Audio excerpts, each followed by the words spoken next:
तराइन के प्रथम युद्ध में मोहम्मद गोरी पृथ्वीराज चौहान के साथ युद्ध करके जिस प्रकार घायल हुआ था, उसमें उसके बचने की कम ही उम्मीद रह गई थी। फिरोज कोह में 6 महीने तक चारपाई पर पड़े रहकर और मरहम पट्टी करके किसी तरह से मोहम्मद गोरी ठीक हुआ था और उसके बाद वह फिरोज कोह से गजनी चला गया। तरावड़ी के पहले युद्ध में अपने 1 लाख सवारों के साथ पृथ्वीराज चौहान से युद्ध में वह पराजित हो चुका था। उसकी भुजाओं की ताकत और दिलेर हिम्मत कमजोर पड़ चुकी थी, लेकिन उसके दिल के अरमान पहले से भी अधिक हिलोरे ले रहे थे। वह किसी प्रकार से पृथ्वीराज चौहान से तराइन के प्रथम युद्ध का बदला लेना चाह रहा था और इसलिए आज गजनी में खामोशी के साथ बैठकर वह युद्ध नीति बना रहा था।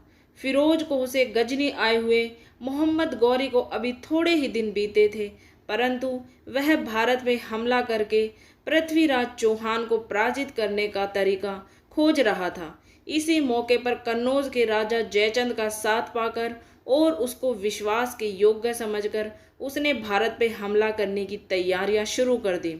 मोहम्मद गौरी ने अपने सेनापतियों, मंत्रियों और सरदारों को बुलाकर परामर्श किया और भारत में पृथ्वीराज चौहान के विरुद्ध एक भयानक हमला करने के लिए उसने जोरदार तैयारियां करने का हुक्म दिया। पहले की अपेक्षा इस बार तुर्की सैनिक और भी अधिक संख्या में तैयार करने के लिए मोहम्मद गौरी ने फिर जिहाद का झंडा खड़ा किया। इस्लामी सेना में पहले भर्ती होकर जो लोग गए थे, उनके सिवा और भी बड़ी संख्या में लोगों को बुलाने की कोशिश शुरू हो गई। मौलवी और मुल्ला चारों तरफ मुस्लिम देशों में दौड़ गए और जिहाद का नारा ऊंचा किया। तुर्कों, मुगलों, अरबों, अफगानों और गाजियों के भयंकर दल मुस्लिम देशों से निकलकर गजनी के लिए रवाना हुए और थोड़े ही दिनों के भीतर गजनी में बड़ी संख्या में मुस्लिम सैनिक इकट्ठे हुए।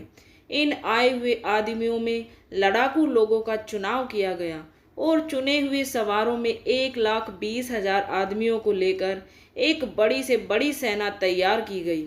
इस विशाल सेना को लेकर सन 1192 ईस्वी के अंतिम दिनों में मोहम्मद गौरी पृथ्वीराज चौहान पर युद्ध करने के लिए गजनी से रवाना हुआ।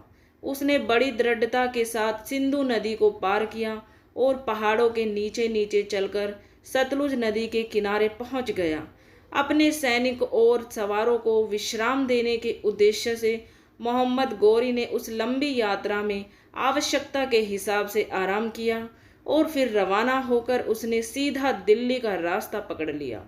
अचानक पृथ्वीराज चौहान को समाचार मिला कि मोहम्मद गौरी की एक बहुत बड़ी सेना हमला करने के लिए आ रही है।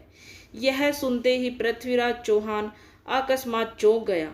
उसने तुरंत अपना प्रतिनिधि भेजकर चित्तौड़ के महाराज समर सिंह, जो कि पृथ्वीराज चौहान का बहनोई था, उसको खबर दी और वह स्वयं दिल्ली में युद्ध की तैयारियां करने लगा। उसके हृदय में इस बार के युद्ध के लिए पहले का सा उत्साह नहीं था। इन दिनों में उसने मोहम्मद गौरी के आक्रमण की आशंका भी नहीं थी। दिल्ली में युद्ध की तैयारियां हो रही थी, लेकिन पृथ्वीराज चौहान के मन में अनेक प्रकार की आशंकाएं उत्पन्न हो रही थी। उसे न जाने इस बात का विश्वास होने लगा था कि इस बार मोहम्मद गौरी के भारत आने में कन्नौज के राजा जयचंद का जाल है और यह भी संभव है कि इस जाल में दूसरे भारतीय राजा भी कुछ हद तक शामिल हो गए हैं। इस प्रकार कितनी ही बातें सोचकर पृथ्वीराज के हृदय में एक आशंका उत्पन्न होने लगी। अपनी सेना के साथ युद्ध के लिए तैयार होकर चित्तौड़ का राजा समर सिंह जब दिल्ली में पहुंचा, उस समय तक युद्ध के लिए पृथ्वीराज चौहान की सेना तैयार हो चुकी थी और स्वयं पृथ्वीराज चौहान समर सिंह का रास्ता देख रहा था। इसी मौके पर फिर समाचार मिला कि मोहम्मद गौरी की सेना भटिंडा में आ चुकी है और वहां से थानेश्वर की तरफ रवाना हो गई है। समर सिंह के साथ परामर्श होने के बाद पृथ्वीराज चौहान की सेना में युद्ध के बाजे बजे और वीर क्षत्रिय युद्ध के लिए सुसज्जित होने लगे। तराइन के दूसरे युद्ध के लिए तैयार होकर पृथ्वीराज चौहान रानी संयुक्ता के पास विदा होने के लिए पहुंचा। संयुक्ता ने बड़े सम्मानपूर्वक स्वागत करते हुए पृथ्वीराज चौहान की ओर देखा। उसकी कमर में लटकती हुई तलवार को स्पर्श करके उसने कहा, आज आपकी यह प्रसिद्ध तलवार शत्रुओं के प्राणों का नाश करेगी। पृथ्वीराज चौहान संयुक्ता की ओर देख रहा था। उसके सुंदर मुखमंडल पर एक स्वाभाविक भर सरल मुस्कान थी, लेकिन रानी संयुक्ता ने पृथ्वीराज चौहान के तेजस्वी मुखमंडल पर प्रसन्नता की रेखाएं नहीं देखी। उसने साहस के साथ गंभीर होकर कहा, आप शूरवीर क्षत्रिय हैं। आपके शौर्य का प्रताप दूर देशों तक फैला हुआ है। शूरवीर क्षत्रिय के सुख और मनोरंजन का स्थान युद्ध क्षेत्र होता है। संग्राम में विजयी होने पर क्षत्रिय को यश मिलता है और पराजय होने पर मोक्ष प्राप्त होता है। पृथ्वीराज चौहान ने अनुरागपूर्ण नेत्रों से रानी संयुक्ता की ओर देखते हुए उसके अटूट प्रोत्साहन से भरे हुए शब्दों को सुना और उसने उत्तर देते हुए कहा, मैं युद्ध में जाने के लिए संयुक्ता तुमसे विदा लेने आया था और तुम्हारे मुख से मैं इन्हीं शब्दों को सुनना चाहता था। तुम्हारे इन वाक्यों से मेरे शरीर की प्रत्येक रग रग में अपूर्व शक्ति का संचार हो रहा है। रानी संयुक्ता ने साहस और उल्लास के साथ पृथ्वीराज चौहान को युद्ध के लिए विदा किया। अंतःपुर से लौटकर पृथ्वीराज चौहान बाहर आया। चित्तौड़ की सेना के तैयार हो जाने पर समर सिंह उसके बीच में पहुंच गया था और पृथ्वीराज चौहान का रास्ता देख रहा था। दिल्ली की सेना भी तैयार हो चुकी थी। पृथ्वीराज चौहान के हाथी पर बैठते ही युद्ध के गाजे बाजे बजने लगे और दोनों विशाल सेनाएं युद्ध के लिए वहां से रवाना हुई। तरावड़ी के समीप पहुंचकर पृथ्वीराज चौहान की सेना ने मुकाम किया और रात को विश्राम किया। ठीक आधी रात के समय मोहम्मद गौरी उठ खड़ा हुआ और बड़ी तेजी के साथ वह तैयार होने लगा। उसी समय उसकी समस्त सेना बड़ी तत्परता के साथ अपनी तैयारी में लग गई और मुस्लिम सेनापति ने मोहम्मद गौरी को सेना के तैयार होने की सूचना दी।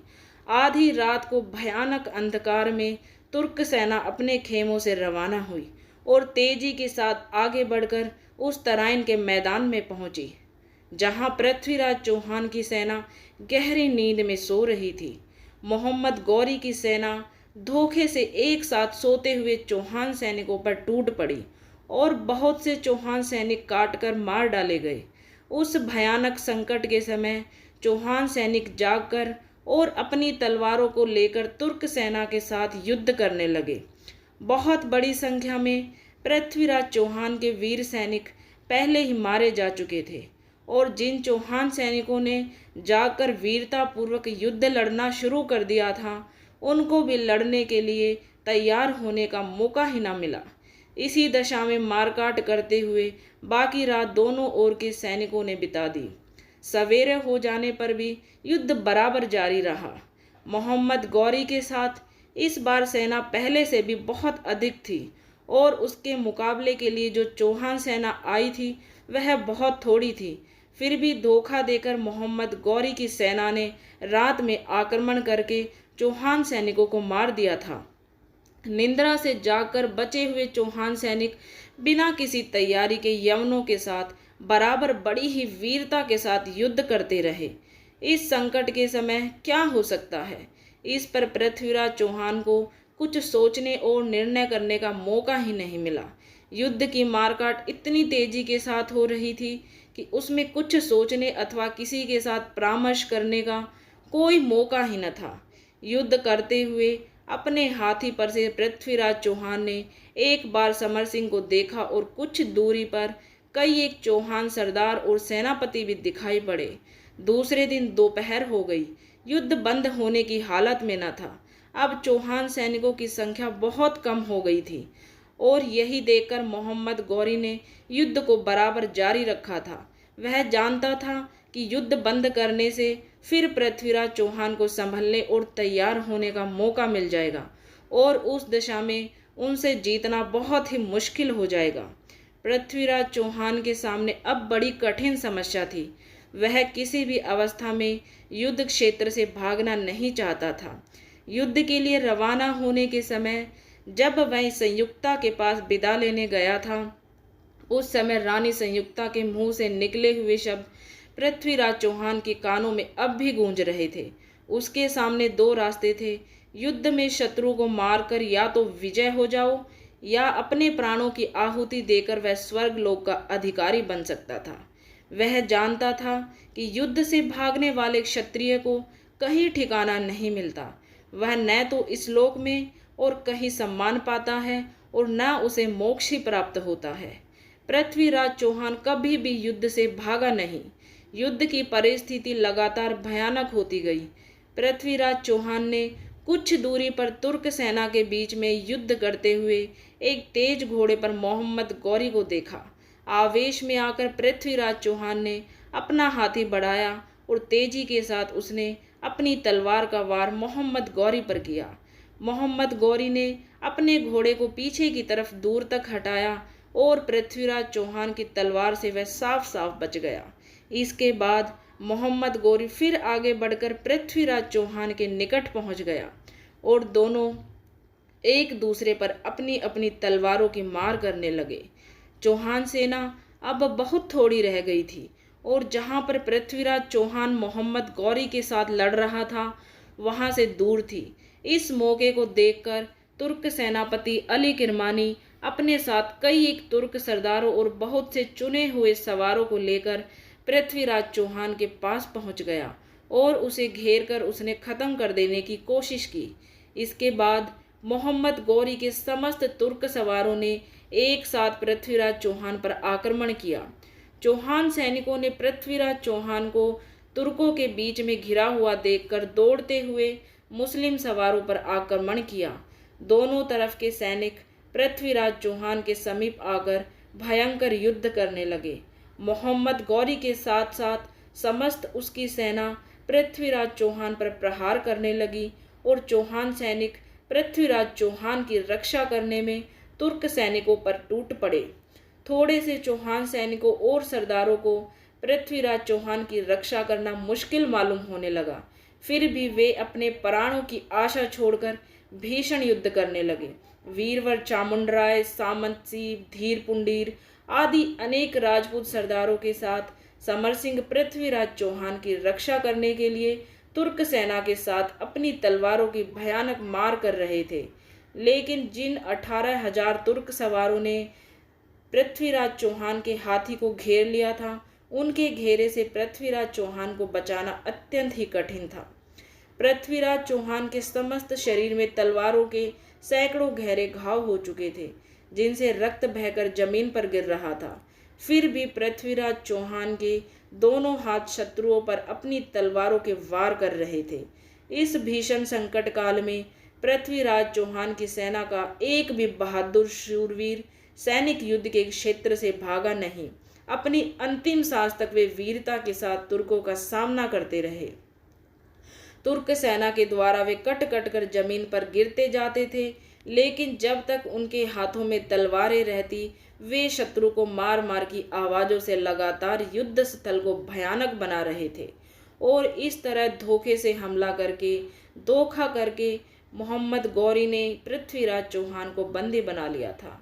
आगे आने वाली वीडियो में हम जानेंगे कि तथ्यों के आधार पर पृथ्वीराज चौहान की मृत्यु कैसे हुई।